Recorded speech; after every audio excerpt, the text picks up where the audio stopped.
ನಮಸ್ಕಾರ. ಮುಖ್ಯಾಂಶಗಳು. ದೇಶದ ವಿವಿಧ ವಲಯಗಳಲ್ಲಿ ಉತ್ಪಾದನಾ ಪ್ರಮಾಣ ಹೆಚ್ಚಳ, ಅರ್ಥವ್ಯವಸ್ಥೆಯಲ್ಲಿ ನಿರೀಕ್ಷೆಗೂ ಮೀರಿದ ಧನಾತ್ಮಕ ಬದಲಾವಣೆ, ಸಚಿವ ಪ್ರಕಾಶ್ ಜಾವಡೇಕರ್. ಶಿಕ್ಷಣ ಇಲಾಖೆ ಸಿಬ್ಬಂದಿ, ಪೋಷಕರೊಂದಿಗೆ ಚರ್ಚೆ, ಶಾಲೆಗಳ ಪುನರಾರಂಭ ಕುರಿತು ಶೀಘ್ರವೇ ತೀರ್ಮಾನ, ಎಸ್ ಸುರೇಶ್ ಕುಮಾರ್. ಶೇಕಡ 16ರಷ್ಟು ಮಂದಿಯಲ್ಲಿ ಕೋವಿಡ್-19 ಪ್ರತಿರೋಧಕ ಶಕ್ತಿ, ಮರಣ ಪ್ರಮಾಣ ಗಣನೀಯ ಇಳಿಕೆ, ಸಚಿವ ಡಾ ಕೆ ಸುಧಾಕರ್. ಅಮೆರಿಕ ಅಧ್ಯಕ್ಷೀಯ ಚುನಾವಣೆ, ಮತ ಎಣಿಕೆಯಲ್ಲಿ ಅಕ್ರಮಕ್ಕೆ ಅವಕಾಶ ನೀಡಲು ಅನುವು ಮಾಡಿಕೊಡುವುದಿಲ್ಲ, ಸುಪ್ರೀಂ ಕೋರ್ಟ್ನಲ್ಲಿ ಪ್ರಶ್ನಿಸಲು ನಿರ್ಧಾರ, ಡೊನಾಲ್ಡ್ ಟ್ರಂಪ್. ವಾರ್ತೆಗಳ ವಿವರ. ಕೋವಿಡ್ ಸಂಕಷ್ಟದ ನಡುವೆಯೂ ದೇಶದ ವಿವಿಧ ವಲಯಗಳಲ್ಲಿ ಉತ್ಪಾದನಾ ಹೆಚ್ಚಾಗಿದ್ದು, ಅರ್ಥವ್ಯವಸ್ಥೆ ನಿರೀಕ್ಷೆಗಿಂತ ಅತಿ ವೇಗದಲ್ಲಿ ಸಾಮಾನ್ಯ ಸ್ಥಿತಿಗೆ ಮರಳುತ್ತಿದೆ ಎಂದು ಕೇಂದ್ರ ಸಚಿವ ಸಂಪುಟ ತಿಳಿಸಿದೆ. ಪ್ರಧಾನಿ ನರೇಂದ್ರ ಮೋದಿ ನೇತೃತ್ವದ ಕೇಂದ್ರ ಸಚಿವ ಸಂಪುಟ ಇಂದು ಕೈಗೊಂಡ ನಿರ್ಧಾರಗಳ ಕುರಿತು ಸುದ್ದಿಗೋಷ್ಠಿಯಲ್ಲಿಂದು ವಿವರ ನೀಡಿದ ವಾರ್ತಾ ಮತ್ತು ಪ್ರಸಾರ ಸಚಿವ ಪ್ರಕಾಶ್ ಜಾವಡೇಕರ್, ಎಲ್ಲಾ ವಲಯಗಳಲ್ಲಿ ಸುಸ್ಥಿರ ಅಭಿವೃದ್ಧಿಯಾಗುತ್ತಿದ್ದು ಬೇಡಿಕೆ ಹೆಚ್ಚುತ್ತಿದೆ ಎಂದರು. ಅಕ್ಟೋಬರ್ನಲ್ಲಿ ಜಿಎಸ್ಟಿ ಸಂಗ್ರಹ 1,05,000 ಕೋಟಿ ರೂಪಾಯಿಯಷ್ಟಿದ್ದು, ಕಳೆದ ವರ್ಷದ ಅಕ್ಟೋಬರ್ ತಿಂಗಳಿಗಿಂತ ಹೆಚ್ಚಾಗಿದೆ. ಕೃಷಿ ಮತ್ತು ರೈಲ್ವೆ ವಲಯದಲ್ಲಿನ ವಿದ್ಯುತ್ ಬಳಕೆ ಕಡಿಮೆಯಾಗಿದ್ದರೂ ಒಟ್ಟಾರೆ ವಿದ್ಯುತ್ ಬೇಡಿಕೆ ಶೇಕಡ 12ರಷ್ಟು ಏರಿಕೆಯಾಗಿದೆ. ರಫ್ತು ಪ್ರಮಾಣದಲ್ಲೂ ಗಣನೀಯ ಏರಿಕೆಯಾಗಿದೆ ಎಂದು ಸಚಿವರು ವಿವರಿಸಿದರು. ಅಕ್ಟೋಬರ್ನಲ್ಲಿ ರೈಲ್ವೆ ಸರಕು ಸಾಗಣೆ ದರ ಶೇಕಡ 15ರಷ್ಟು ಏರಿಕೆಯಾಗಿದೆ. ಡಿಜಿಟಲ್ ವ್ಯವಹಾರದಲ್ಲಿ ಭಾರಿ ಏರಿಕೆ ದಾಖಲಾಗಿದ್ದು, ಎರಡನೇ ತ್ರೈಮಾಸಿಕದಲ್ಲಿ ಕಾರ್ಪೊರೇಟ್ ವಲಯದಲ್ಲಿ ಆದಾಯ ಪ್ರಮಾಣ ಹೆಚ್ಚಾಗಿದೆ.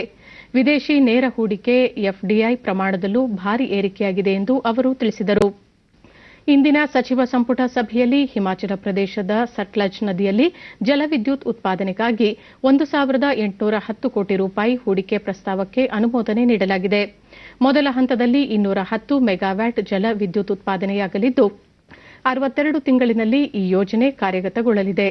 ಯೋಜನೆಯಿಂದ ಸುಮಾರು 2,000 ಉದ್ಯೋಗಾವಕಾಶ ಸೃಷ್ಟಿಯಾಗಲಿದ್ದು, ವಾರ್ಷಿಕ 6.1 ಲಕ್ಷ ಟನ್ ಇಂಗಾಲಾಮ್ಲವನ್ನು ವಾತಾವರಣಕ್ಕೆ ಸೇರ್ಪಡೆಯಾಗುವುದನ್ನು ತಡೆಯಲಿದೆ ಎಂದು ಸಚಿವರು ತಿಳಿಸಿದರು. कार्बन एमिशन रिडक्शन होगा, तो ये बहुत महत्वपूर्ण है.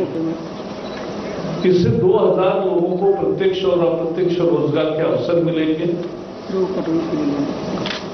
हिमाचल को 1,140 करोड़ रुपए की बिजली मुफ्त मिलेगी और जो प्रकल्प बाधित है उन लोगों को 10 साल के लिए हर एक परिवार को 100 यूनिट बिजली मुफ्त मिलेगी. तो ये सबके फायदेमंद एक नया इंफ्रास्ट्रक्चर प्रोजेक्ट आज मंजूर किया है. इसका अहम महत्व है. 4 समझौते भी हुए, 3 मेमोरेंडम ऑफ अंडरस्टैंडिंग है और एक एग्रीमेंट है. भारत और इजरायल के बीच में हेल्थ और मेडिसिन के क्षेत्र में और भारत और इंग्लैंड के बीच में भी स्वास्थ्य की ಆರೋಗ್ಯ ಮತ್ತು ಔಷಧ ವಲಯದಲ್ಲಿ ಭಾರತ ಮತ್ತು ಇಸ್ರೇಲ್ ನಡುವಣ ಸಹಕಾರ ಬಲವರ್ಧನೆಯ ಒಡಂಬಡಿಕೆಗೆ ಹಾಗೂ ದೂರಸಂಪರ್ಕ ವಲಯದಲ್ಲಿ ಭಾರತ ಮತ್ತು ಯುನೈಟೆಡ್ ಕಿಂಗ್ಡಮ್ ನಡುವಿನ ಸಹಕಾರಕ್ಕೆ ಸಂಪುಟ ಸಮ್ಮತಿಸಿದೆ.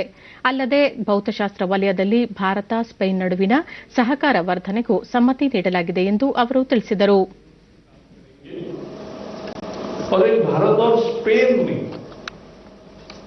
समझौता हुआ है जिसमें scientific and technical collaboration in astronomy ये तैयार करने का दोनों का तय हुआ है. तो ये समझौते भी महत्वपूर्ण है. ರಾಜ್ಯದಲ್ಲಿ ಶಾಲೆಗಳನ್ನು ಪುನರಾರಂಭಿಸುವ ಕುರಿತು ಪ್ರಾಥಮಿಕ ಮತ್ತು ಪ್ರೌಢಶಿಕ್ಷಣ ಸಚಿವ ಎಸ್ ಸುರೇಶ್ ಕುಮಾರ್ ಬೆಂಗಳೂರಿನಲ್ಲಿಂದು ಶಿಕ್ಷಣ ಇಲಾಖೆ ತಜ್ಞರು ಹಾಗೂ ಅಧಿಕಾರಿಗಳೊಂದಿಗೆ ಚರ್ಚೆ ನಡೆಸಿದರು. ಸಾರ್ವಜನಿಕ ಶಿಕ್ಷಣ ಇಲಾಖೆ ಕಚೇರಿಯಲ್ಲಿ ನಡೆದ ಸಭೆಯಲ್ಲಿ ಕೋವಿಡ್-19 ಮುನ್ನೆಚ್ಚರಿಕಾ ಕ್ರಮಗಳೊಂದಿಗೆ ಶಾಲೆಗಳನ್ನು ಪುನರಾರಂಭಿಸಬೇಕೆ ಎನ್ನುವ ಕುರಿತು ಸುದೀರ್ಘ ಚರ್ಚೆ ನಡೆಯಿತು. ಹಂತ ಹಂತವಾಗಿ ಶಾಲೆಗಳನ್ನು ಆರಂಭಿಸುವುದು ಸೂಕ್ತ, ಮೊರಾರ್ಜಿ ಹಾಗೂ ಕಿತ್ತೂರು ಚೆನ್ನಮ್ಮ ವಸತಿ ಶಾಲೆಗಳನ್ನು ಆರಂಭಿಸಬಹುದಾಗಿದೆ ಎಂದು ಅಧಿಕಾರಿಗಳು ಸಚಿವರಿಗೆ ಸಲಹೆ ನೀಡಿದರು ಎನ್ನಲಾಗಿದೆ. ನಾಳೆ ಮತ್ತು ನಾಡಿದ್ದು ಸಮಾಜ ಕಲ್ಯಾಣ ಇಲಾಖೆ, ಬಿಬಿಎಂಪಿ, ಆರೋಗ್ಯ ಇಲಾಖೆ ಹಾಗೂ ಆಯಾ ಜಿಲ್ಲಾವಾರು ಎಸ್ಡಿಎಂಸಿ ಪ್ರತಿನಿಧಿಗಳ ಜೊತೆಗೂ ಸಭೆ ನಡೆಸುವ ಮೂಲಕ ಅವರ ಅಭಿಪ್ರಾಯಗಳನ್ನು ಸಂಗ್ರಹಿಸಿ ಅಂತಿಮವಾಗಿ ಶಾಲೆಗಳನ್ನು ಪುನರಾರಂಭಿಸುವ ಕುರಿತು ಸ್ಪಷ್ಟ ನಿರ್ಧಾರ ತೆಗೆದುಕೊಳ್ಳಲಾಗುವುದು ಎಂದು ಸಭೆಯ ಬಳಿಕ ಸಚಿವ ಸುರೇಶ್ ಕುಮಾರ್ ತಿಳಿಸಿದರು. 1ನೇ ಕ್ಲಾಸಿಂದ 7ನೇ ಕ್ಲಾಸ್ವರೆಗೂ ಕೂಡ ಮಕ್ಕಳಿಗೆ ಕಲಿಸಲಿಕ್ಕೆ ಅದು ಆಕಾಶವಾಣಿ ಇರ್ಬೋದು, ಮತ್ತೆ ಖಾಸಗಿ ಚಾನೆಲ್ಗಳಿಗೆ ನಾವು ಒಂದು ಟೆಂಡರ್ ಕರೆದಿದ್ದು, ಅದರದ್ದು ಕೂಡ ಒಂದು ನಿರ್ಧಾರ ಇನ್ನೊಂದು ವಾರದಲ್ಲಿ ನಮಗೆ ಗೊತ್ತಾಗುತ್ತೆ. ಸೊ ಆ ಮುಖಾಂತರ ಅದನ್ನು ಉಪಯೋಗಿಸಿಕೊಂಡು ನಾವು ಬೇರೆ ತರಗತಿಗಳಿಗೂ ಕೂಡ ಪಾಠ ಮಾಡ್ತೀವಿ. ಫಸ್ಟ್ ಇದೆಲ್ಲ ಆಗಲಿ, ಈ 2 ದಿನ ಆದ ಮೇಲೆ SDMC ಇದೆಲ್ಲ ಆದ ಮೇಲೆ ನಾವು ಕ್ರೋಢೀಕರಿಸಿ ಪ್ರಾಯಶಃ ಇನ್ನೊಂದು 4 to 5 days ಆಗ್ಬೋದು. ಅಲ್ಲೂ ಕೂಡ ಕೆಲವು ಕಡೆ ಪರೀಕ್ಷೆ ಮಾಡಿದಾಗ ಅಥವಾ ವಿಜಯಾಗಮ ಮಾಡಿದಾಗ ಒಂದು SOP ಅಂತ ನಾವು ಮಾಡಿದ್ವಿ. ಸೊ ಮುಂದೆ ಆ ಒಂದು ಪರಿಸ್ಥಿತಿ ಬಂದಾಗ ಯಾವ ರೀತಿ ಮಾಡಬೇಕಂತ ಅದನ್ನು ಕೂಡ ಯೋಚನೆ ಮಾಡ್ತೀವಿ. ಈ ಮಧ್ಯೆ ರಾಜ್ಯದ ಶಾಲಾ ಕಾಲೇಜು ಶಿಕ್ಷಕರ ವರ್ಗಾವಣೆ ಸಂಬಂಧ ಅಧಿಕಾರಿಗಳು ಹಾಗೂ ಶಿಕ್ಷಣ ಸಂಘಗಳ ಪ್ರತಿನಿಧಿಗಳೊಂದಿಗೆ ಸಚಿವರು ಸಭೆ ನಡೆಸಿದರು. ಸಭೆಯಲ್ಲಿ ಶಿಕ್ಷಣ ಇಲಾಖೆಯ ಪ್ರಧಾನ ಕಾರ್ಯದರ್ಶಿಗಳು, ಆಯುಕ್ತರು, ನಿರ್ದೇಶಕರು, ಪ್ರಾಥಮಿಕ, ಪ್ರೌಢ ಮತ್ತು ಪದವಿ ಪೂರ್ವ ಶಾಲಾ ಕಾಲೇಜುಗಳ ಶಿಕ್ಷಕ ಸಂಘಗಳ ಪ್ರತಿನಿಧಿಗಳು ಪಾಲ್ಗೊಂಡಿದ್ದರು. ನಂತರ ಸುರೇಶ್ ಕುಮಾರ್ ರಾಜ್ಯದಲ್ಲಿ ಚುನಾವಣಾ ನೀತಿ ಸಂಹಿತೆ ಅವಧಿ ಮುಗಿದ ಕೂಡಲೇ ಶಾಲಾ ಕಾಲೇಜುಗಳ ಶಿಕ್ಷಕರ ವರ್ಗಾವಣೆ ಪ್ರಕ್ರಿಯೆ ಆರಂಭಿಸುವುದಾಗಿ ತಿಳಿಸಿದರು. ರಾಜ್ಯದಲ್ಲಿ ಶೇಕಡಾ 16ರಷ್ಟು ಜನರಿಗೆ ಕೋವಿಡ್ ಪ್ರತಿರೋಧಕ ಶಕ್ತಿ ಇದೆ ಎನ್ನುವ ಅಂಶ ಸೆರೋ ಸಮೀಕ್ಷೆಯಲ್ಲಿ ತಿಳಿದುಬಂದಿದೆ ಎಂದು ಆರೋಗ್ಯ ಮತ್ತು ಕುಟುಂಬ ಕಲ್ಯಾಣ ಹಾಗೂ ವೈದ್ಯಕೀಯ ಶಿಕ್ಷಣ ಸಚಿವ ಡಾ ಕೆ ಸುಧಾಕರ್ ಬೆಂಗಳೂರಿನಲ್ಲಿಂದು ತಿಳಿಸಿದ್ದಾರೆ. ರಾಜ್ಯದ ಎಲ್ಲಾ ಜಿಲ್ಲೆಗಳಲ್ಲಿ 16,585 ಮಂದಿಯನ್ನು ಮಾದರಿ ಪರೀಕ್ಷೆ ನಡೆಸಲಾಗಿದೆ. ಅದರಲ್ಲಿ 15,624 ಜನರ ಫಲಿತಾಂಶ ಬಂದಿದೆ. ಇದರಲ್ಲಿ ಶೇಕಡಾ 27.03ರಷ್ಟು ಮಂದಿಗೆ ಸೋಂಕು ಇರುವುದು ದೃಢಪಟ್ಟಿದೆ ಎಂದು ತಿಳಿಸಿದರು. ರಾಜ್ಯದಲ್ಲಿ ಕೊರೋನಾ ಪ್ರಮಾಣ ಎಷ್ಟಿದೆ ಎಂದು ಅಂದಾಜಿಸಲು ಸಮಿತಿ ರಚಿಸಲಾಗಿತ್ತು. ನಿಮ್ಹಾನ್ಸ್, ಬಿಎಂಸಿಆರ್ ಮತ್ತು ಟಿಎಚ್ಎಫ್ಐ ಸೇರಿದಂತೆ ಪ್ರತಿಷ್ಠಿತ ಸಂಸ್ಥೆಗಳನ್ನು ಒಳಗೊಂಡ ಸಮಿತಿ ಕಳೆದ ಸೆಪ್ಟೆಂಬರ್ 3ರಿಂದ 16ರವರೆಗೆ ಬೆಂಗಳೂರಿನ 8 ವಲಯಗಳು ಸೇರಿದಂತೆ ರಾಜ್ಯದ 30 ಜಿಲ್ಲೆಗಳಲ್ಲಿ ಸಮೀಕ್ಷೆ ಕೈಗೊಂಡಿತ್ತು. ಈ ಮಾಹಿತಿಯಂತೆ ರಾಜ್ಯದಲ್ಲಿ ಶೇಕಡಾ 27.03ರಷ್ಟು ಮಂದಿಗೆ ಸೋಂಕು ತಗುಲಿದ್ದು, ಮರಣ ಪ್ರಮಾಣ ಶೇಕಡಾ 0.05ಕ್ಕೆ ಇಳಿದಿದೆ. ಮಹಾರಾಷ್ಟ್ರ, ತಮಿಳುನಾಡು, ದೆಹಲಿ ರಾಜ್ಯಗಳಿಗೆ ಹೋಲಿಸಿದರೆ ಈ ಪ್ರಮಾಣ ತೀರಾ ಕಡಿಮೆ ಎಂದು ಸಚಿವರು ತಿಳಿಸಿದರು. ಐಸಿಎಂಆರ್ ಮಾರ್ಗಸೂಚಿಯಂತೆ ಒಟ್ಟು 3 ಹಂತಗಳಲ್ಲಿ ಪರೀಕ್ಷೆ ಕೈಗೊಳ್ಳಲಾಗಿದ್ದು, ಸೋಂಕು ಹೇಗೆ ಹರಡುತ್ತದೆ ಎಂಬ ನಿಖರ ಮಾಹಿತಿಯನ್ನು ತಿಳಿಯುವುದು ಸರ್ಕಾರದ ಉದ್ದೇಶವಾಗಿತ್ತು. ಡಿಸೆಂಬರ್ ಹಂತದಲ್ಲಿ ಇದೇ ರೀತಿ ಮತ್ತೊಂದು ಸಮೀಕ್ಷೆ ನಡೆಸಲಾಗುವುದು. ಬಳಿಕ ಮಾರ್ಚ್ ತಿಂಗಳಿನಲ್ಲಿ 3ನೇ ಹಾಗೂ ಕೊನೆಯ ಹಂತದ ಸಮೀಕ್ಷೆಗೆ ನಿರ್ಧರಿಸಲಾಗಿದೆ ಎಂದು ತಿಳಿಸಿದರು. ರಾಜ್ಯದಲ್ಲಿ ಕೋವಿಡ್ ಸಾವಿನ ಪ್ರಮಾಣ ಕಡಿಮೆ ಇದ್ದು, ಗುಣಮುಖರ ಸಂಖ್ಯೆ ಶೇಕಡಾ 95ಕ್ಕೆ ಏರಿಕೆಯಾಗಿದೆ ಎಂದು ಅವರು ತಿಳಿಸಿದರು. ಮತ್ತು ಕ್ಲಿನಿಕ್ಗಳಿಗೆ ಪ್ರಯಾಣ ಮಾಡ್ತಾ ಇರತಕ್ಕಂತಹ ಗರ್ಭಿಣಿಯರು ಇವತ್ತು ಏನು ಪೋಸ್ಟ್ ನೇಟಲ್ ಚೆಕಪ್ ಇರ್ತದೆ, ಆಂಟಿನೇಟಲ್ ಚೆಕಪ್ ಇರ್ತದೆ, ಇಂಥದಕ್ಕೆಲ್ಲ ಯಾರು ಹೋಗ್ತಾರೆ ಅವ್ರನ್ನ ಕಡಿಮೆ ರಿಸ್ಕ್ ಅಂತ ನಾವು ವರ್ಗಾಯಿಸ್ತೀವಿ. ಅದೇ ರೀತಿ ಮಾಡರೇಟ್ ರಿಸ್ಕ್ ಅಂದ್ರೆ ಯಾರು ಜನರಿಗೆ ಹೆಚ್ಚು ಎಕ್ಸ್ಪೋಸ್ ಆಗ್ತಾರೆ, ಅವರು ವೃತ್ತಿ ಬದುಕ್ತಿಲ್ಲ. ಹೆಚ್ಚು ರಿಸ್ಕ್ ಇರೋದು ತಮಗೆಲ್ಲ ಗೊತ್ತಿದೆ, ವಯೋವೃದ್ಧರು. ಆ ವಯೋವೃದ್ಧರಿಗೆ ಅದಕ್ಕೆ ಜೊತೆಗೆ ಅವರಿಗೆ ಇತರೆ ಕಾಯಿಲೆಗಳಿರ್ತಕ್ಕಂಥದ್ದು, ಪೀಪಲ್ ವಿತ್ ಕೋಮಾರ್ಬಿಡ್, ಇಂಥವ್ರನ್ನ ಹೆಚ್ಚು ರಿಸ್ಕ್ ಅಂತ ಹೇಳೋದು. ಆದ್ರೆ ನಾವು ಯಾಕೆ RT-PCR ಮತ್ತು ರ್ಯಾಪಿಡ್ ಆಂಟಿಜೆನ್ ಜೊತೆಗೆ ಮಾಡಿದ್ದೀವಿ ಅಂದ್ರೆ, ಬಂದು ಹೋಗಿರೋರ ಜೊತೆಗೆ ಸಕ್ರಿಯವಾಗಿ ಸೋಂಕಿತರ ಸಂಖ್ಯೆ ಕೂಡ ನಮಗೆ ಗೊತ್ತಾಗಬೇಕು ಅನ್ನೋದು ಇವತ್ತು ಮಾಡಿರ್ತಕ್ಕಂಥ. ಮೈಸೂರಿನ ಚಾಮರಾಜ ವಿಧಾನಸಭಾ ಕ್ಷೇತ್ರದ ವಿವಿಧ ಕಾಮಗಾರಿಗಳಿಗೆ ಸಹಕಾರ ಸಚಿವ ಹಾಗೂ ಜಿಲ್ಲಾ ಉಸ್ತುವಾರಿ ಸಚಿವರೂ ಆಗಿರುವ ಎಸ್ಟಿ ಸೋಮಶೇಖರ್ ಇಂದು ಚಾಲನೆ ನೀಡಿದರು. ಬಳಿಕ ಅವರು ಉತ್ತರ ಕರ್ನಾಟಕದಲ್ಲಿ ಭಾರೀ ಮಳೆಯಿಂದ ಬೆಳೆ ಕಳೆದುಕೊಂಡಿರುವ ರೈತರಿಗೆ ಸರ್ಕಾರ ಶೀಘ್ರ ನೆರವು ನೀಡಲಿದೆ ಎಂದರು. ಕಂದಾಯ ಸಚಿವರು ಮಳೆ ಬಾಧಿತ ಪ್ರದೇಶಗಳಿಗೆ ಭೇಟಿ ನೀಡಿ ಅಲ್ಲಿನ ಪರಿಸ್ಥಿತಿ ಅವಲೋಕಿಸಿ ಜಿಲ್ಲಾಧಿಕಾರಿಗಳಿಗೆ ವರದಿ ನೀಡುವಂತೆ ಆದೇಶಿಸಿದ್ದು, ಮುಖ್ಯಮಂತ್ರಿ ಬಿಎಸ್ ಯಡಿಯೂರಪ್ಪನವರು ವಿಡಿಯೋ ಕಾನ್ಫರೆನ್ಸ್ ಮೂಲಕ ಮಾಹಿತಿ ಪಡೆದುಕೊಳ್ಳುತ್ತಿದ್ದಾರೆ ಎಂದು ತಿಳಿಸಿದರು. ಖುದ್ದಾಗಿ ವೀಕ್ಷಣೆಯನ್ನು ಮಾಡ್ತಿದ್ದಾರೆ. ಮುಖ್ಯಮಂತ್ರಿಗಳು ಕೂಡ ಪ್ರತಿ ದಿವಸ ಒಂದೊಂದು ಜಿಲ್ಲೆ ವಿಡಿಯೋ ಕಾನ್ಫರೆನ್ಸ್ ಮುಖಾಂತರ ಜಿಲ್ಲಾಧಿಕಾರಿಗಳಿಗೆ ಏನೇನು ಮಾಡಬೇಕು ಅಂತಕ್ಕಂಥದ್ದನ್ನು ಹಣ ಬಿಡುಗಡೆ ಮಾಡ್ತಕ್ಕಂಥದ್ದನ್ನು ಎಲ್ಲ ಕೂಡ ಮುಖ್ಯಮಂತ್ರಿಗಳು ಮಾಡ್ತಾ ಇದ್ದಾರೆ. ಈಗ ಆಲ್ರೆಡಿ ಸಿರಾದ ಶಾಸಕರು ಯಾವ ನಿಂತಿದ್ರು ಕ್ಯಾಂಡಿಡೇಟ್ ಆಗಿ ಜಯಚಂದ್ರ ಅವರು ಈಗಲೇ ಅವರು ಸೋಲನ್ನು ಒಪ್ಕೊಂಡಿದ್ದಾರೆ. ಎರಡು ಕ್ಷೇತ್ರಗಳು ಅತ್ಯಧಿಕ ಬಹುಮತದಿಂದ ಗೆಲ್ತೇವೆ. ಇದೇ ವೇಳೆ ನಿನ್ನೆ ನಡೆದ 2 ವಿಧಾನಸಭಾ ಕ್ಷೇತ್ರಗಳ ಉಪಚುನಾವಣೆಯ ಕುರಿತು ಪ್ರತಿಕ್ರಿಯಿಸಿದ ಸಚಿವರು ಶಿರಾ ಮತ್ತು ಬೆಂಗಳೂರಿನ ರಾಜರಾಜೇಶ್ವರಿ ನಗರ ಕ್ಷೇತ್ರಗಳಲ್ಲಿ ಬಿಜೆಪಿ ಅಭ್ಯರ್ಥಿಗಳು ಗೆಲುವು ಸಾಧಿಸುವ ವಿಶ್ವಾಸವಿದೆ ಎಂದು ಹೇಳಿದರು. ರಿಪಬ್ಲಿಕ್ ಟಿವಿ ಪ್ರಧಾನ ಸಂಪಾದಕ ಅರ್ನಾಬ್ ಗೋಸ್ವಾಮಿ ಅವರನ್ನು ಮಹಾರಾಷ್ಟದ ರಾಯಗಢ ಪೊಲೀಸರು ಇಂದು ಬೆಳಗ್ಗೆ ಮುಂಬೈನಲ್ಲಿ ಬಂಧಿಸಿದ್ದಾರೆ. 2018ರಲ್ಲಿ 53 ವರ್ಷದ ಇಂಟೀರಿಯರ್ ಡಿಸೈನರ್ ಒಬ್ಬರ ಆತ್ಮಹತ್ಯೆ ಪ್ರಕರಣಕ್ಕೆ ಸಂಬಂಧಿಸಿದಂತೆ ಅರ್ನಾಬ್ ಗೋಸ್ವಾಮಿ ಮತ್ತು ಇತರ ಇಬ್ಬರನ್ನು ಮುಂಬೈ ಹಾಗೂ ರಾಯಗಢ ಪೊಲೀಸರು ಜಂಟಿ ಕಾರ್ಯಾಚರಣೆ ನಡೆಸಿ ಬಂಧಿಸಿದ್ದಾರೆ. ಅರ್ನಾಬ್ ಅವರನ್ನು ಓರ್ಲಿಯಲ್ಲಿನ ಅವರ ನಿವಾಸದಿಂದ ಬಂಧಿಸಲಾಗಿದ್ದು, ಬಂಧನದ ವೇಳೆ ತಮ್ಮ ಮೇಲೆ ಪೊಲೀಸರು ದೈಹಿಕ ಹಲ್ಲೆ ನಡೆಸಿದ್ದಾರೆ ಎಂದು ಅರ್ನಾಬ್ ಆರೋಪಿಸಿದ್ದಾರೆ. ಅರ್ನಾಬ್ ಅವರ ಬಂಧನದ ವಿರುದ್ಧ ರಾಷ್ಟಮಟ್ಟದಲ್ಲಿ ವ್ಯಾಪಕ ಖಂಡನೆ ವ್ಯಕ್ತವಾಗಿದೆ.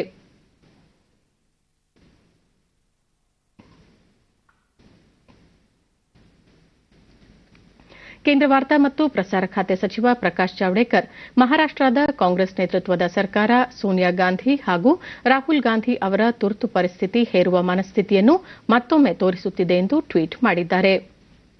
ಸಚಿವ ಪ್ರಹ್ಲಾದ್ ಜೋಶಿ ಮಹಾರಾಷ್ಟ ಸರ್ಕಾರವು ಪತ್ರಿಕಾ ಸ್ವಾತಂತ್ರ್ಯವನ್ನು ಹತ್ತಿಕ್ಕುವ ಕೆಲಸ ಮಾಡುತ್ತಿದೆ ಎಂದು ಘಟನೆಯನ್ನು ಖಂಡಿಸಿದ್ದಾರೆ.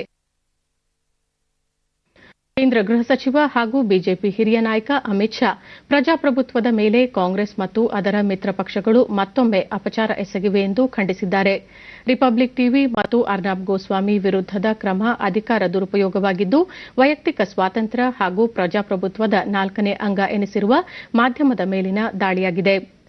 ಇದು ತುರ್ತು ಪರಿಸ್ಥಿತಿಯನ್ನು ನೆನಪಿಸುತ್ತಿದ್ದು, ಮಾಧ್ಯಮ ಸ್ವಾತಂತ್ರ್ಯದ ಮೇಲಿನ ಈ ದಾಳಿಯನ್ನು ವಿರೋಧಿಸಬೇಕಿದೆ ಎಂದು ಟ್ವೀಟ್ ಮಾಡಿದ್ದಾರೆ.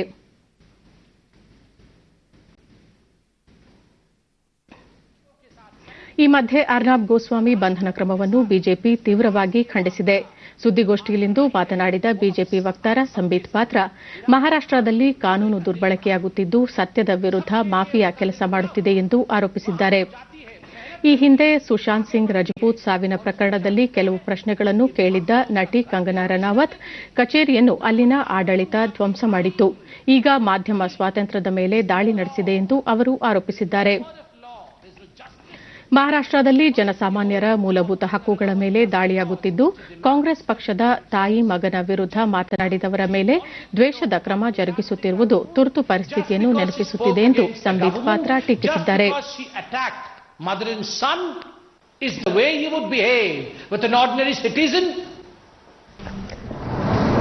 ಬಿಜೆಪಿ ರಾಷ್ಟ್ರೀಯ ಅಧ್ಯಕ್ಷ ಜೆಪಿ ನಡ್ಡಾ ಅರ್ನಾಬ್ ಗೋಸ್ವಾಮಿ ಬಂಧನ ಪ್ರಕರಣ ಪ್ರಜಾತಂತ್ರದ ಮೇಲಿನ ಬಹುದೊಡ್ಡ ಆಘಾತವಾಗಿದ್ದು, ಇದನ್ನು ಖಂಡಿಸುವುದಾಗಿ ತಿಳಿಸಿದ್ದಾರೆ. कांग्रेस की मानसिकता और महाराष्ट्र सरकार की मानसिकता किस तरीके से प्रजातंत्र का गला घोटने पर उतारू है और आमदा है, मैं इसकी घोर निंदा करता हूं और यह पत्रकारिता प्रजातंत्र पर एक बड़ा भारी आघात है, जिसके बारे में भारत की जनता को आगे आना चाहिए और इसकी जितनी कड़ी निंदा की जाए वो कम है, ऐसा मैं मानता हूं. ಬಂಧನ ಕ್ರಮ ಮೂಲಭೂತ ಸ್ವಾತಂತ್ರ್ಯವನ್ನು ಹತ್ತಿಕ್ಕುವ ಕಾಂಗ್ರೆಸ್ ಮತ್ತು ಮಹಾರಾಷ್ಟ್ರ ಸರ್ಕಾರದ ಮಾನಸಿಕತೆಯ ಪ್ರತಿಬಿಂಬವಾಗಿದೆ ಎಂದು ಅವರು ಆರೋಪಿಸಿದ್ದಾರೆ.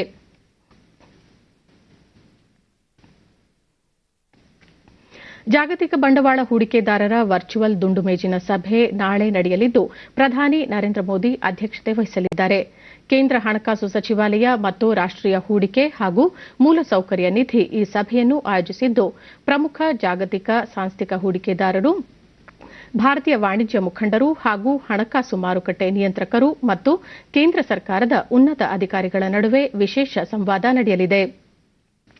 ಕೇಂದ್ರ ಹಣಕಾಸು ಸಚಿವರು, ಕೇಂದ್ರ ಹಣಕಾಸು ರಾಜ್ಯ ಸಚಿವರು, ಆರ್ಬಿಐ ಗವರ್ನರ್ ಮತ್ತು ಇತರ ಗಣ್ಯರು ಭಾಗವಹಿಸಲಿದ್ದಾರೆ. ಈ ದುಂಡು ಮೇಜಿನ ಸಭೆಯು ನಿರ್ವಹಣೆ ಅಡಿಯಲ್ಲಿ ಒಟ್ಟು ಸುಮಾರು 6 ಟ್ರಿಲಿಯನ್ ಅಮೆರಿಕನ್ ಡಾಲರ್ ಆಸ್ತಿ ಹೊಂದಿರುವ 20 ಅತಿ ದೊಡ್ಡ ಪಿಂಚಣಿ ಮತ್ತು ಸಾರ್ವಭೌಮ ಸಂಪತ್ತು ನಿಧಿಗಳ ಭಾಗವಹಿಸುವಿಕೆಗೆ ಸಾಕ್ಷಿಯಾಗಲಿದೆ. ಭಾರತದಲ್ಲಿ ಅಂತಾರಾಷ್ಟೀಯ ಹೂಡಿಕೆ ಹೆಚ್ಚಿಸುವ ಕುರಿತು ಸಭೆಯಲ್ಲಿ ಪ್ರಮುಖವಾಗಿ ಚರ್ಚೆ ನಡೆಯಲಿದ್ದು, ವಿವಿಧ ಯೋಜನೆಗಳಿಗೆ ಹಣ ಹೂಡಿಕೆ ಹೆಚ್ಚಿಸುವ ಉದ್ದೇಶದಿಂದ ಈ ಸಭೆಯನ್ನು ಆಯೋಜಿಸಲಾಗಿದೆ.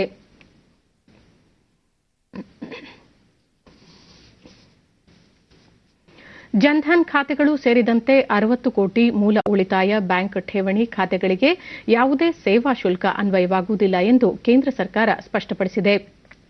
ಕೆಲವು ಸಾರ್ವಜನಿಕ ವಲಯದ ಬ್ಯಾಂಕುಗಳು ಉಳಿತಾಯ ಬ್ಯಾಂಕ್ ಠೇವಣಿ ಖಾತೆಗಳಿಗೆ ಸೇವಾ ಶುಲ್ಕವನ್ನು ತೀವ್ರವಾಗಿ ಹೆಚ್ಚಿಸಲಾಗುತ್ತದೆ ಎಂದು ಕೆಲವು ಮಾಧ್ಯಮಗಳಲ್ಲಿ ವರದಿಯಾಗಿರುವ ಹಿನ್ನೆಲೆಯಲ್ಲಿ ಕೇಂದ್ರ ಹಣಕಾಸು ಸಚಿವಾಲಯ ಈ ಸ್ಪಷ್ಟನೆ ನೀಡಿದೆ. ಸಾಮಾನ್ಯ ಉಳಿತಾಯ ಖಾತೆಗಳು, ಚಾಲ್ತಿ ಖಾತೆಗಳು, ನಗದು ಕ್ರೆಡಿಟ್ ಖಾತೆಗಳು ಮತ್ತು ಓವರ್ ಡ್ರಾಫ್ಟ್ ಖಾತೆಗಳಿಗೆ ಸಂಬಂಧಿಸಿದಂತೆ ಯಾವುದೇ ಸೇವಾ ಶುಲ್ಕವನ್ನು ಹೆಚ್ಚಿಸಲಾಗಿಲ್ಲ. ಆದರೂ ಬ್ಯಾಂಕ್ ಆಫ್ ಬರೋಡಾ ತಿಂಗಳಿಗೆ ಉಚಿತ ನಗದು ಠೇವಣಿ ಮತ್ತು ಹಿಂಪಡೆಯುವಿಕೆಯ ಸಂಖ್ಯೆಗೆ ಸಂಬಂಧಿಸಿದಂತೆ ಇದೇ ನವೆಂಬರ್ 1ರಿಂದ ಕೆಲವು ಬದಲಾವಣೆಗಳನ್ನು ಮಾಡಿದೆ.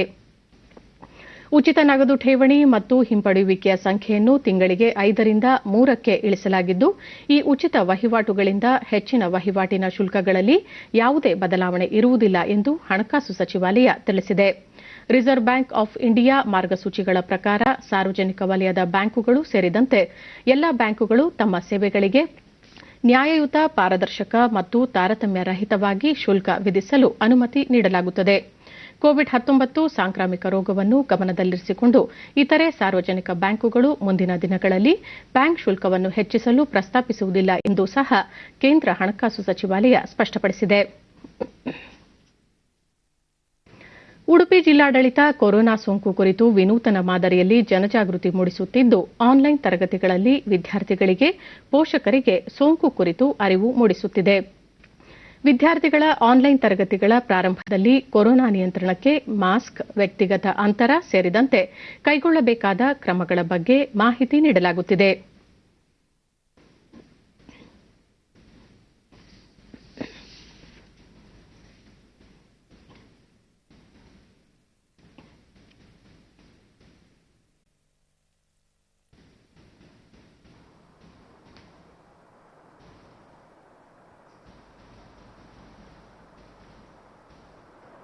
ಸೂಚನೆಯನ್ನು ಗಮನಿಸುವಾಗ ಕಡ್ಡಾಯವಾಗಿ ನಾವು ಮಾಸ್ಕ್ ಅನ್ನ ಧರಿಸುವುದು, ಎಲ್ಲಿಯೇ ಹೋಗಬೇಕಾದರೂ ಮಾಸ್ಕ್ ಅನ್ನ ಕಡ್ಡಾಯವಾಗಿ ಧರಿಸಲೇಬೇಕು. ಈಗಾಗಲೇ ನೀವು ಧರಿಸ್ತಾ ಇದ್ದೀರಿ, ಏನೋ ಕಿರಿಕಿರಿ ಆಗ್ತದೆ ಹೇಳಿ ನೀವು ಅದನ್ನ ಅವಾಯ್ಡ್ ಮಾಡಲಿಕ್ಕೆ ಇಲ್ಲ, ಮಾಸ್ಕ್ ಅನ್ನ ಧರಿಸಬೇಕು. ಎರಡನೇ ಅಂಶವನ್ನ ಗಮನಿಸಿದಾಗ ಅಗತ್ಯವಿದ್ದಲ್ಲಿ ಸ್ಯಾನಿಟೈಸರ್ ಅನ್ನ ಬಳಕೆ. ನಿಮಗೆ ಅಗತ್ಯ ಇದ್ದಲ್ಲಿ ಮಾತ್ರ ಸ್ಯಾನಿಟೈಸರ್ ಅನ್ನ ಬಳಸಬೇಕು, ಇಲ್ದಿದ್ರೆ ಸೋಪಿಂದ ಕೈಯನ್ನ ಚೆನ್ನಾಗಿ ತೊಳೆಯುವಂಥದ್ದು ಒಳ್ಳೆಯದು. ಮೊಟ್ಟ ಮೊದಲ ಬಾರಿಗೆ ಈಗೇನು ಆನ್ಲೈನ್ ಡಿಡಿ ನ್ಯೂಸ್ನೊಂದಿಗೆ ಜಿಲ್ಲಾಧಿಕಾರಿ ಜಿ ಜಗದೀಶ್ ಕೋವಿಡ್-19 ಮುನ್ನೆಚ್ಚರಿಕೆ ಕ್ರಮಗಳ ಬಗ್ಗೆ ವಿದ್ಯಾರ್ಥಿಗಳಿಗೆ ಅರಿವು ಮೂಡಿಸಲಾಗುತ್ತಿದೆ ಎಂದು ವಿವರಿಸಿದರು. ಮಾಸ್ಕ್ ವಿಷಯದ ಬಗ್ಗೆ, ಸ್ಯಾನಿಟೈಸರ್ ವಿಷಯದ ಬಗ್ಗೆ, ಸೋಷಿಯಲ್ ಡಿಸ್ಟೆನ್ಸ್ ವಿಷಯದ ಬಗ್ಗೆ, ಹ್ಯಾಂಡ್ ಹೈಜೀನ್ ಬಗ್ಗೆ ಒಂದಿಷ್ಟು ವಿಷಯಗಳನ್ನ ತಿಳಿಸ್ಕೊಡುವ ಮೂಲಕ ಅವರ ಮನೆಯವರನ್ನು ಸಹ ಎಜುಕೇಟ್ ಮಾಡಬೇಕು ಅನ್ನೋದು ಜಿಲ್ಲಾಡಳಿತದ ಆಶಯ ಆಗಿದೆ. ಆನ್ಲೈನ್ ಕ್ಲಾಸ್ ನಡೆಯುವಂಥ ಸಂದರ್ಭದಲ್ಲಿ ಈ ವಿಷಯದ ಬಗ್ಗೆ ಟೀಚರು ವಿದ್ಯಾರ್ಥಿಗಳಿಗೆ ಮನನ ಮಾಡಿಕೊಡುವಂತ ಕೆಲಸವನ್ನು ಮಾಡಬೇಕಂತ. ವಿದ್ಯಾರ್ಥಿನಿ ಅನನ್ಯ ಆನ್ಲೈನ್ ತರಗತಿಗಳಲ್ಲಿ ಕೊರೋನಾ ಸೋಂಕು ಕುರಿತು ತೆಗೆದುಕೊಳ್ಳಬೇಕಾದ ಮುಂಜಾಗ್ರತಾ ಕ್ರಮಗಳನ್ನು ಶಿಕ್ಷಕರು ತಿಳಿಸುತ್ತಿದ್ದಾರೆ ಎಂದು ತಿಳಿಸಿದರು. ವಿಡಿಯೋಗಳನ್ನೆಲ್ಲ ಕಳಿಸ್ತಾರೆ. ಈಗ ನಮಗೆ ಪೇರೆಂಟ್ಸ್ಗಳೆಲ್ಲ ಹೇಳಿದ್ರೆ ಬೇಗ ತಲೆಗೆ ನಾಟುದಿಲ್ಲ, ಆದ್ರೆ ಸಹ ನಮ್ಮ ಟೀಚರ್ಗಳೆಲ್ಲ ಹೇಳಿದ್ರೆ ನಮಗೆ ಮನಸ್ಸಿಗೆ ನಾವು ಹಚ್ಕೊಂಡು ನಾವು ಆ ಕೆಲಸವನ್ನೆಲ್ಲ ಮಾಡ್ತೀವಿ. ಪೋಷಕರಾದ ಪ್ರತಿಮಾ ಪ್ರತಿ ಹಂತದಲ್ಲಿಯೂ ಜಿಲ್ಲಾಡಳಿತ ಕೋವಿಡ್-19 ಕುರಿತು ಜನಜಾಗೃತಿ ಮೂಡಿಸುತ್ತಿರುವುದರಿಂದ ಅನುಕೂಲವಾಗಿದೆ ಎಂದರು. ಅವಳು ಹೇಳಿದ ನಾನು ಪರಿಪಾಲಿಸುತ್ತಿದ್ದೇನೆ, ಹಾಗಾಗಿ ಏನು ಪ್ರಾಬ್ಲಮ್ ಇದ್ರು ಸಮೇತ ನನ್ನ ಹತ್ರ ಹೇಳ್ಕೊಳ್ತಾರೆ, ನಾನು ಅವಳ ಹತ್ರ ಹೇಳ್ತೇನೆ, ಜೊತೆ ಜೊತೆಯಲ್ಲಿ ನಾವು ಮಾಡ್ತೇವೆ. ಅವಳು ಏನು ಹೇಳಿ ಹೊರಗೆ ಹೋದ್ರು ಸಮೇತ ಹೇಳ್ತಾರೆ, ಮಮ್ಮಿ ತಕೊಂಡೋಗಿ ಸ್ಯಾನಿಟೈಸ್ ತಕೊಂಡೋಗಿ ಕೈ ಕಾಲು ತೊಳೆದು ಒಳಗೆ ಬನ್ನಿ ಹೇಳ್ತಾರೆ. ಅವ್ಳು ಏನು ಹೇಳ್ತಾರೆ ಅನ್ಕೊಂಡು ಮಾಡ್ತೇವೆ. ನಾವು ಪೇರೆಂಟ್ಸ್ ಆದವರು ಅವಳನ್ನು ಪೊಲಿಸ್ತೇವೆ, ಅವಳು ಹೇಳಿದ ಕ್ರಮಗಳನ್ನೆಲ್ಲ ನಾವು ಪರಿಪಾಲಿಸ್ತೇವೆ. ಈ ಸಂಕಷ್ಟದ ಶಾಲಾ ಮುಖ್ಯ ಶಿಕ್ಷಕಿ ನಿರ್ಮಲಾ ಆನ್ಲೈನ್ ತರಗತಿಯಲ್ಲಿ ಪಾಠ ಪ್ರವಚನಗಳು ಆರಂಭವಾಗುವ ಮುನ್ನ ಕೊರೋನಾ ಕುರಿತು ಮಾಹಿತಿ ನೀಡಲಾಗುತ್ತದೆ. ಇದರಿಂದ ಮಕ್ಕಳು ಹಾಗೂ ಪೋಷಕರಿಗೆ ಸೋಂಕು ತಡೆಗೆ ಕೈಗೊಳ್ಳಬೇಕಾದ ಕ್ರಮಗಳನ್ನು ತಿಳಿಸಲಾಗುತ್ತಿದೆ ಎಂದು ತಿಳಿಸಿದರು. ಶಿಕ್ಷಕರ ಸೂಚನೆಗಳನ್ನು ವಿದ್ಯಾರ್ಥಿಗಳು ಮನದಟ್ಟು ಮಾಡಿಕೊಂಡು ತಾವೂ ಅನುಸರಿಸುತ್ತಾರೆ. ತಮ್ಮ ತಂಗಿ ಮನೆ ಹತ್ತಿರದ ಮಕ್ಕಳಿಗೆ ಅದನ್ನು ಹೇಳುವ ಮೂಲಕ, ಹಾಗೆ ಜನಜಂಗುಳಿಗೆ ಹೋಗದೆ ಮನೆಯಲ್ಲೇ ಕುಳಿತು ಈ ಸುರಕ್ಷಿತ ಕ್ರಮಗಳನ್ನು ಪಾಲಿಸಿ ಕೋವಿಡ್ ತಡೆಗಟ್ಟುವಲ್ಲಿ ತಮ್ಮ ಕೊಡುಗೆಯನ್ನು ನೀಡುತ್ತಾ ಇದ್ದಾರೆ. ಕೆಮ್ಮು, ಜ್ವರದ ಲಕ್ಷಣ ಕಂಡು ಬಂದಲ್ಲಿ ಕೂಡಲೇ ವೈದ್ಯರನ್ನ ಸಂಪರ್ಕಿಸುವಂಥದ್ದು. ಇದೀಗ ಮಳೆಗಾಲ ಮುಗಿದು ಚಳಿಗಾಲ ಪ್ರಾರಂಭ ಆಗ್ತಾ ಇದೆ. ಶೀತ ಕೆಮ್ಮು ಎಲ್ಲ ಹೆಚ್ಚಾಗಿ ಕಂಡು ಬರ್ತದೆ. ಇದು ಮಾಮೂಲಿಯಾದಂತಹ ಶೀತ ಕೆಮ್ಮು ಅಂತೇಳಿ ಭಾವಿಸದೆ ತಕ್ಷಣ ನೀವು ವೈದ್ಯರನ್ನ ಸಂಪರ್ಕಿಸಿದಾಗ ಅವರು ನಿಮಗೆ ಸೂಕ್ತ ಮಾರ್ಗದರ್ಶನವನ್ನ ನೀಡ್ತಾರೆ. ಕೇಂದ್ರ ವಾರ್ತಾ ಮತ್ತು ಪ್ರಸಾರ ಸಚಿವಾಲಯದ ಕ್ಷೇತ್ರ ಜನಸಂಪರ್ಕ ಕಾರ್ಯಾಲಯವು ಆರೋಗ್ಯ ಇಲಾಖೆಯ ಸಹಯೋಗದೊಂದಿಗೆ ಕೊರೋನಾ ಸೋಂಕಿನ ಕುರಿತು ಜನಜಾಗೃತಿ ಮೂಡಿಸುತ್ತಿದೆ.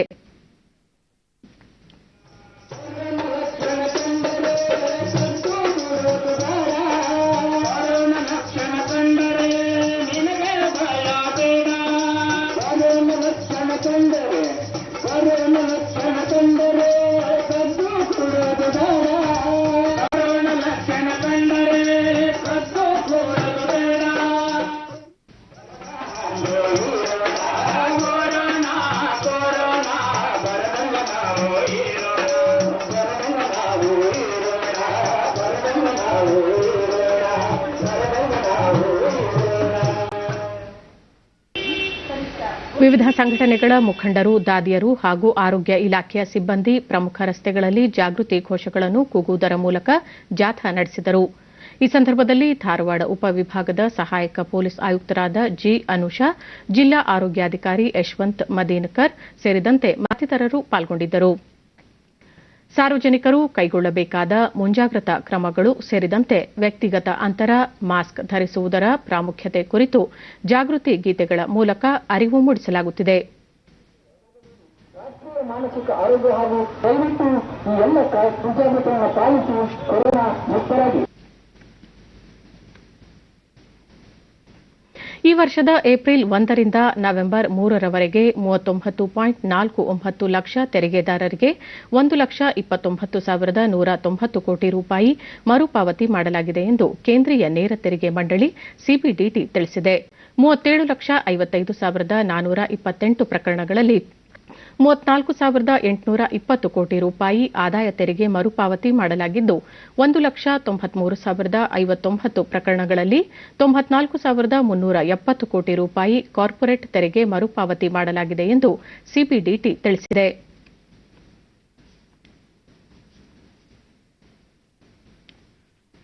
ಕಳೆದ 24 ಗಂಟೆಗಳಲ್ಲಿ ದೇಶದಲ್ಲಿ 46,254 ಹೊಸ ಕೊರೋನಾ ಸೋಂಕಿನ ಪ್ರಕರಣಗಳು ಪತ್ತೆಯಾಗಿದ್ದು, ಇದರೊಂದಿಗೆ ಒಟ್ಟು ಸೋಂಕಿತರ ಸಂಖ್ಯೆ 83,13,877ಕ್ಕೆ ಏರಿಕೆಯಾಗಿದೆ. ನಿನ್ನೆ ಒಂದೇ ದಿನ 514 ಮಂದಿ ಮೃತಪಟ್ಟಿದ್ದು, ಈವರೆಗೆ ಮೃತಪಟ್ಟವರ ಸಂಖ್ಯೆ 1,23,611ಕ್ಕೆ ಏರಿಕೆಯಾಗಿದೆ. ಮರಣದರ ಶೇಕಡಾ 1.49ರಲ್ಲಿದೆ. 5,33,787 ಸೋಂಕಿತರು ವಿವಿಧ ಆಸ್ಪತ್ರೆಗಳಲ್ಲಿ ಚಿಕಿತ್ಸೆ ಪಡೆಯುತ್ತಿದ್ದು, ಸಕ್ರಿಯ ಪ್ರಕರಣಗಳ ಪ್ರಮಾಣ ಶೇಕಡಾ 6.42ರಷ್ಟಿದೆ. 76,56,478 ಸೋಂಕಿತರು ವಿವಿಧ ಆಸ್ಪತ್ರೆಗಳಿಂದ ಬಿಡುಗಡೆಯಾಗಿದ್ದು, ಚೇತರಿಕೆಯ ಪ್ರಮಾಣ ಶೇಕಡಾ 92.09ಕ್ಕೆ ಏರಿಕೆಯಾಗಿದೆ ಎಂದು ಕೇಂದ್ರ ಆರೋಗ್ಯ ಸಚಿವಾಲಯ ತಿಳಿಸಿದೆ. ಅಮೆರಿಕ ಅಧ್ಯಕ್ಷೀಯ ಚುನಾವಣೆಯಲ್ಲಿ ಹಾಲಿ ಅಧ್ಯಕ್ಷ ರಿಪಬ್ಲಿಕನ್ ಪಕ್ಷದ ಡೊನಾಲ್ಡ್ ಟ್ರಂಪ್ ಹಾಗೂ ಡೆಮಾಕ್ರೆಟಿಕ್ ಪಕ್ಷದ ಜೋ ಬೈಡನ್ ನಡುವೆ ಹಣಾಹಣಿ ಏರ್ಪಟ್ಟಿದೆ. ಇತ್ತೀಚಿನ ವರದಿ ಅನುಸಾರ ಜೋ ಬೈಡನ್ ಅವರು 224 ಮತಗಳೊಂದಿಗೆ ಅಲ್ಪ ಮುನ್ನಡೆ ಸಾಧಿಸಿದ್ದು, ಅರಿಜೋನಾ, ಕ್ಯಾಲಿಫೋರ್ನಿಯಾ, ಕೊಲರಾಡೋ, ಕನೆಕ್ಟಿಕಟ್, ಇಲಿನೋಯಿಸ್ ಮತ್ತಿತರ ರಾಜ್ಯಗಳಲ್ಲಿ ವಿಜೇತರಾಗಿದ್ದಾರೆ. ಡೊನಾಲ್ಡ್ ಟ್ರಂಪ್ ಅವರು Florida, Iowa, Ohio, Texas, Indiana, Kansas ಮುಂತಾದ ರಾಜ್ಯಗಳಲ್ಲಿ ವಿಜೇತರಾಗಿದ್ದು 213 ಎಲೆಕ್ಟೋರಲ್ ಮತ ಪಡೆದಿದ್ದಾರೆ. ಅಧ್ಯಕ್ಷೀಯ ಚುನಾವಣೆಯಲ್ಲಿ ಗೆಲುವಿಗೆ 270 ಮತಗಳನ್ನು ಪಡೆಯಬೇಕಿದೆ. ಈ ಮಧ್ಯೆ ಹಾಲಿ ಅಧ್ಯಕ್ಷ ಡೊನಾಲ್ಡ್ ಟ್ರಂಪ್ ಪಕ್ಷದ ಪ್ರತಿನಿಧಿಗಳನ್ನುದ್ದೇಶಿಸಿ ಮಾಡಿದ ಭಾಷಣದಲ್ಲಿ ಹಲವು ರಾಜ್ಯಗಳಲ್ಲಿ ತಾವು ಈಗಾಗಲೇ ವಿಜೇತರಾಗಿದ್ದು ಅಧ್ಯಕ್ಷೀಯ ಚುನಾವಣೆಯಲ್ಲಿ ತಮಗೆ ಜಯ ಒಲಿದಿದೆ. ಆದರೆ ವಿಜಯದ ಘೋಷಣೆಯಾಗುವ ಕೊನೆಗಳಿಗೆ ವೇಳೆ ಮತ ಎಣಿಕೆಯಲ್ಲಿ ಅವ್ಯವಹಾರ ನಡೆದಿದೆ ಎಂದು ಆರೋಪಿಸಿದ್ದಾರೆ. ಮತ ಎಣಿಕೆಯನ್ನು ಕೂಡಲೇ ಸ್ಥಗಿತಗೊಳಿಸಲು ಆಗ್ರಹಿಸಿರುವ ಅವರು ಅಕ್ರಮದ ವಿರುದ್ಧ ಸುಪ್ರೀಂ ಕೋರ್ಟ್ನಲ್ಲಿ ಪ್ರಶ್ನಿಸುವುದಾಗಿ ತಿಳಿಸಿದ್ದಾರೆ. ಮತ ಎಣಿಕೆಯ ಅಕ್ರಮ ಅಮೆರಿಕದ ನಾಗರಿಕರಿಗೆ ಎಸಗಿದ ವಂಚನೆಯಾಗಿದ್ದು ಈ ಅಕ್ರಮ ಮೇಲುಕೈ ಸಾಧಿಸಲು ತಾವು ಅನುವು ಮಾಡಿಕೊಡುವುದಿಲ್ಲ ಎಂದು ಅವರು ಹೇಳಿದ್ದಾರೆ. We will win this, and as far as I'm concerned, we already have won it. So I just want to thank you. ಬಂಗಾಳಕೊಲ್ಲಿ ತೀರದ ವಿಶಾಖಪಟ್ಟಣಂ ಕರಾವಳಿ ನೆಲೆಯ ಮಲಬಾರ್ ತೀರ ಪ್ರದೇಶದಲ್ಲಿ ಭಾರತ, ಜಪಾನ್, ಅಮೆರಿಕ ಮತ್ತು ಆಸ್ಟ್ರೇಲಿಯಾ ದೇಶಗಳು ಜಂಟಿಯಾಗಿ ನಿನ್ನೆಯಿಂದ ಸಮರಾಭ್ಯಾಸ ಆರಂಭಿಸಿವೆ. 2 ಹಂತಗಳಲ್ಲಿ ನಡೆಯುವ ಸಮರಾಭ್ಯಾಸದ ಮೊದಲನೆಯ ಹಂತ ನಿನ್ನೆಯಿಂದ ಆರಂಭವಾಗಿದ್ದು ಇದೇ 6ರವರೆಗೆ ಮುಂದುವರಿಯಲಿದೆ. ಇದೇ ಮೊದಲ ಬಾರಿಗೆ 4 ರಾಷ್ಟಗಳು ಒಟ್ಟಾಗಿ ಅಭ್ಯಾಸ ನಡೆಸುತ್ತಿರುವುದು ವಿಶೇಷವಾಗಿದ್ದು ನೌಕಾಪಡೆಗಳು ಸಹ ಭಾಗಿಯಾಗುತ್ತಿವೆ. 2ನೇ ಹಂತದ ಸಮರಾಭ್ಯಾಸ ಇದೇ ತಿಂಗಳ ಮಧ್ಯಂತರದಲ್ಲಿ ನಡೆಯಲಿದೆ.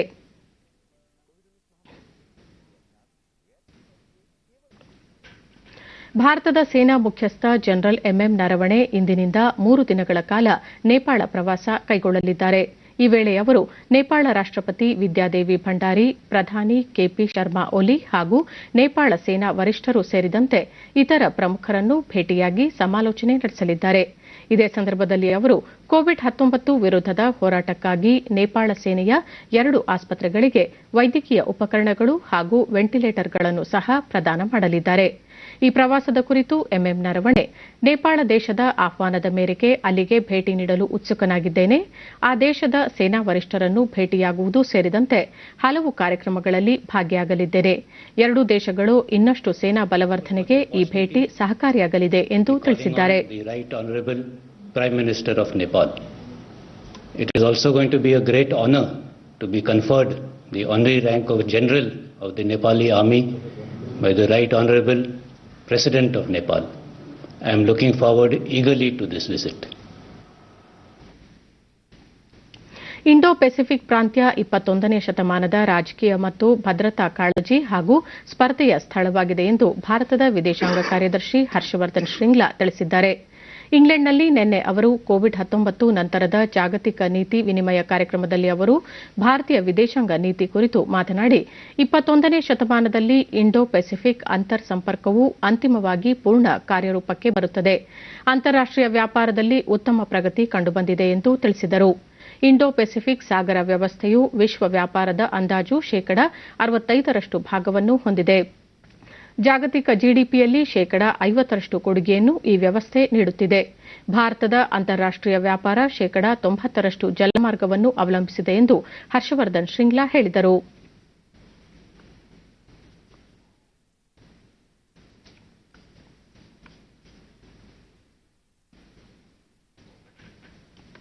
ಕೋವಿಡ್ ಪರಿಸ್ಥಿತಿಯ ಲಾಭವನ್ನು ದುರುಪಯೋಗಪಡಿಸಿಕೊಂಡು ಪಾಕಿಸ್ತಾನ ಗಡಿಯಂಚಿನ ಭಯೋತ್ಪಾದನೆಯಲ್ಲಿ ನಿರತವಾಗಿದೆ ಎಂದು ಭಾರತ ಟೀಕಿಸಿದೆ. ವಿಶ್ವಸಂಸ್ಥೆಯಲ್ಲಿನ ಭಾರತದ ಶಾಶ್ವತ ಮಿಷನ್ನ ಕಾರ್ಯದರ್ಶಿ ಆಶೀಶ್ ಶರ್ಮಾ, ಇಡೀ ವಿಶ್ವ ಕೋವಿಡ್ ಬಿಕ್ಕಟ್ಟಿನಿಂದ ತತ್ತರಿಸುತ್ತಿದ್ದರೆ ಪಾಕಿಸ್ತಾನ ಭಯೋತ್ಪಾದಕರಿಗೆ ನೆರವು ನೀಡಿ ಗಡಿಯಂಚಿನ ಭಯೋತ್ಪಾದನೆಯನ್ನು ಮುಂದುವರೆಸಿದೆ. ಕೋವಿಡ್ ಪರಿಸ್ಥಿತಿಯ ಲಾಭ ಪಡೆದು ಭಯೋತ್ಪಾದಕ ಚಟುವಟಿಕೆಗಳಿಗೆ ಇನ್ನಷ್ಟು ಕುಮ್ಮಕ್ಕು ನೀಡುತ್ತಿದೆ. ಅಲ್ಲದೆ ಧಾರ್ಮಿಕ ವಿಷಯದಲ್ಲಿ ಜನರ ಮಧ್ಯೆ ವಿರಸ ಮೂಡಿಸುವ ಪ್ರಯತ್ನ ಮಾಡುತ್ತಿದೆ ಎಂದು ಟೀಕಿಸಿದ್ದಾರೆ. ಕೊನೆಯಲ್ಲಿ ಮತ್ತೊಮ್ಮೆ ಮುಖ್ಯಾಂಶಗಳು. ದೇಶದ ವಿವಿಧ ವಲಯಗಳಲ್ಲಿ ಉತ್ಪಾದನಾ ಪ್ರಮಾಣ ಹೆಚ್ಚಳ, ಅರ್ಥವ್ಯವಸ್ಥೆಯಲ್ಲಿ ನಿರೀಕ್ಷೆಗೂ ಮೀರಿದ ಧನಾತ್ಮಕ ಬದಲಾವಣೆ, ಸಚಿವ ಪ್ರಕಾಶ್ ಜಾವಡೇಕರ್. ಶಿಕ್ಷಣ ಇಲಾಖೆ ಸಿಬ್ಬಂದಿ ಪೋಷಕರೊಂದಿಗೆ ಚರ್ಚೆ, ಶಾಲೆಗಳ ಪುನರಾರಂಭ ಕುರಿತು ಶೀಘ್ರವೇ ತೀರ್ಮಾನ, ಎಸ್ ಸುರೇಶ್ ಕುಮಾರ್.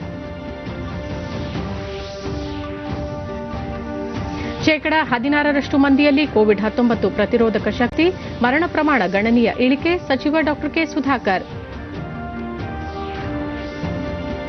ಅಮೆರಿಕ ಅಧ್ಯಕ್ಷೀಯ ಚುನಾವಣೆ, ಮತ ಎಣಿಕೆಯಲ್ಲಿ ಅಕ್ರಮಕ್ಕೆ ಅವಕಾಶ ನೀಡಲು ಅನುವು ಮಾಡಿಕೊಡುವುದಿಲ್ಲ, ಸುಪ್ರೀಂ ಕೋರ್ಟ್ನಲ್ಲಿ ಪ್ರಶ್ನಿಸಲು ನಿರ್ಧಾರ, ಡೊನಾಲ್ಡ್ ಟ್ರಂಪ್. ನಮ್ಮ ಮುಂದಿನ ವಾರ್ತಾ ಪ್ರಸಾರ ಸಂಜೆ 7 ಗಂಟೆಗೆ ಚಂದನದಲ್ಲಿ. ನಮಸ್ಕಾರ.